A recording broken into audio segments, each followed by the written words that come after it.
The angry soccer guy is back. That's me. And good news, man.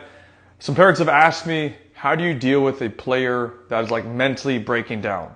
And I'm going to share with you my secret formula, my pro tip, my hack that I used when kids, and I've done this probably over 1,000 times with kids, because they're either crying because they're hurt, they're crying because they're upset, they're crying because they're losing.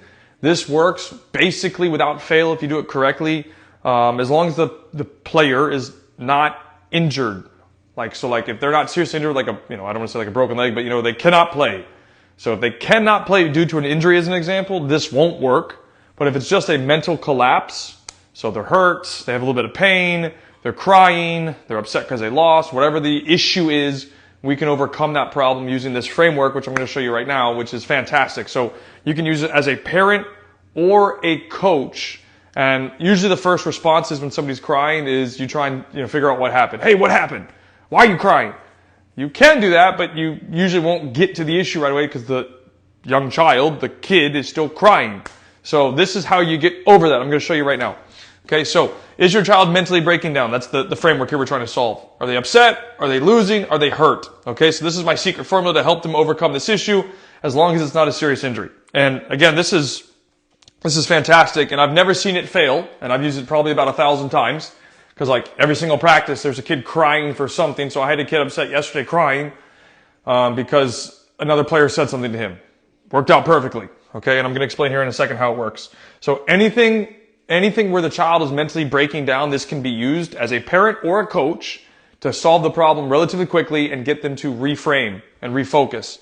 Okay, so first we need to understand though, what is the difference between being injured and hurt? So like I said a second ago, injured is the player cannot play. So they have a serious injury. That means they are no longer able to play.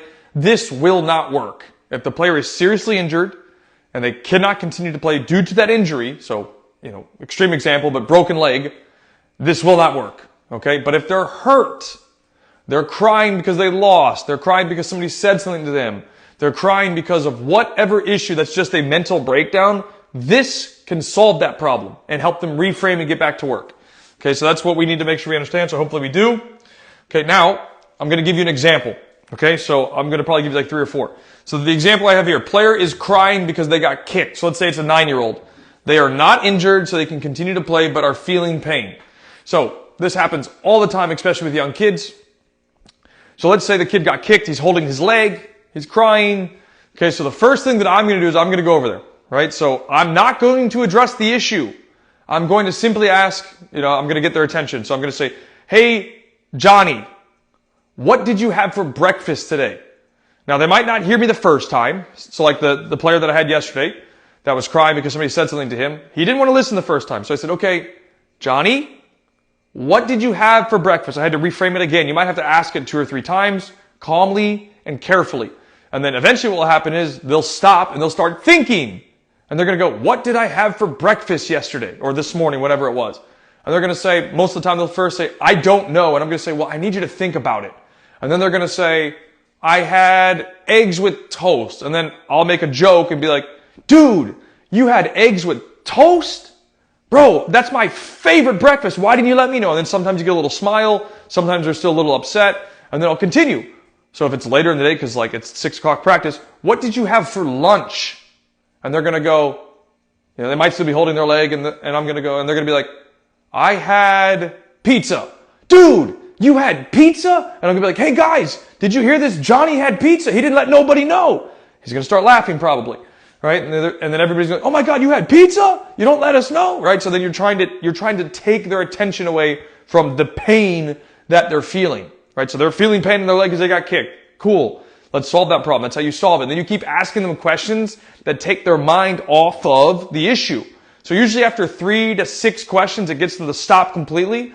And then, for example, usually after the second, maybe 3rd question, if they're still holding their leg or whatever the issue is, I'm going to say, hey, let go of your leg and focus on the question I'm asking you. Because a lot of times what will happen is they'll say, I don't know. I don't remember. Well, that's because they're still focused on this, the problem, versus the question that I'm asking. So we're trying to get them to reframe this. And literally, I kid you not, I've done this probably 1,000 times already at this point, and I've never seen it fail as long as You ask the questions correctly. You don't push them to it, and then assuming that they're also not injured. But what will happen is like the example I had last night. So I'll give you a real life example that actually happened. So last night, kid's crying and he didn't want to play anymore because somebody was picking on him or something. So I go to him. I'm not going to use his name, but I'm going to be like, hey, Johnny. So I go up to him, hey, Johnny, what's going on? I can see he's a little upset. He's like, oh, somebody said something. I'm like, cool, sit down with me. Boom, we're sitting down because I didn't see what happened. So I was just trying to get a little bit of context because he was a little far away from me. So I asked him, he's like, hey, I have an issue. Cool, sit down. So I sit down next to him. So I'm like, what did you have for breakfast? As he's not crying a lot, but he's got some tears coming from his eyes. So I'm like, what did you have for breakfast? He thinks about it, whatever. I think he said maybe cereal or something, right? So whatever the breakfast was. I'm, dude, you had cereal? Wow, I love that. Why can't you tell me and share with me? He chuckles a little bit. And then I'm like, what'd you have for lunch? He's like, for lunch I had, he said a turkey sandwich. I'm like, dude, you had a turkey sandwich? Wow, I love turkey sandwiches. He's like, oh, I wasn't the biggest fan of it. I'm like, cool, I loved that though. What did you have for dinner last night? He goes, what did I have for dinner? I had steak with rice and beans. I'm like, bro, you had. And I was like, hey guys, he had steak with rice and beans. He didn't invite nobody. He started laughing a little bit, the kid that was upset. And then, again, it's taking his mind off the issue. Whatever his issue was, which was he was upset because somebody was saying something to him, it took his mind off it. Right? Then I asked him about school. Hey, what'd you do in school today? He's like, oh, school was okay. I'm like, okay, well, what did you learn? And he gave me he's like, oh, I was learning multiplication. I was learning about government. Okay, cool. So what about government did you learn? So you're taking their mind off the issue and boom, it takes them away from it. And then eventually we were able to start solving the problem. So it took more time because there was a deeper issue, but I was able to get him to stop crying. We were able to have a conversation with the other people that were issues with, and we solved the whole thing in freaking 5 minutes. Versus most people are probably going to go up and be like, why are you crying? Stop crying. You need to understand that children, they struggle with adapting to situations. So kids these days have everything. They have iPads, phones, computers, TVs, whatever they want. So they don't understand how to deal with issues. So we have to solve those issues, and the best way to do it, in my opinion, is let them experience it, and then we correct the behavior. Well, you have to make sure that the child, whoever it is not going nuts, and by nuts, like crying, upset. And once you have that problem solved, then you can go ahead and delineate and get to the breakdown of what the issue is. And then once they're calm, once they have calmed down, they're no longer crying, then we can actually look to address the actual issue, like I gave the example last night. So, and I'll give you one more that is kind of funny. So we had a kid in the morning program. He came over and he was like, hey, they told me I effing sucked. So he's crying or whatever. And I'm like, okay, what'd you have for breakfast? Same pattern. What'd you have for breakfast? What'd you have for lunch? What'd you do? Right? And he's starting to break it down. And I'm like, okay, you need to stop. Let's look at what actually happened. And then long story short, what happened was he told somebody else that they sucked first and he got it back. But I couldn't get to that point to understand that context until we broke down his barrier. His barrier was up because he's crying, he's upset. So we had to break that barrier. We had to get them to reframe it. So to stop worrying about the mental aspect, like why are we crying? Okay, so let's solve that. We stop the crying. Once we stop the crying and get them to stop thinking about it, we then talk about the issue. Hopefully that makes sense. So it's like a two-step process. Get them to stop crying, and then get them to focus on what's necessary and actually get to the solution part of the problem. Okay? Hopefully that makes a little bit of sense. My screen went off. There we go. So that was the example. All right, and then, like I said, I have never seen this fail as long as the child is not seriously injured and only hurt or upset or mentally breaking down for whatever, losing too. So like, let's say a child's losing. I've done this multiple times. What did you have for breakfast? They're going to go, I don't know, I'm upset. Okay, well, let's think about it for a second. What did you have for breakfast? Or you frame it a different way. Hey, who's your favorite soccer player, right? You can ask whatever question you want. It doesn't matter what the question is. Just you're trying to get them to think about something else. I just like to go for food because a lot of times kids like food.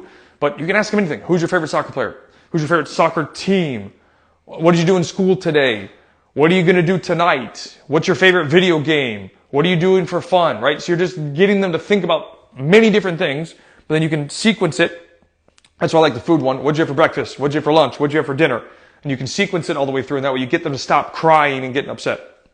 So hopefully that makes sense, guys. I appreciate you tuning in, and this video will be up here. And if you found value from it, please share it with somebody that could use the help. Okay, and I will see you guys Later.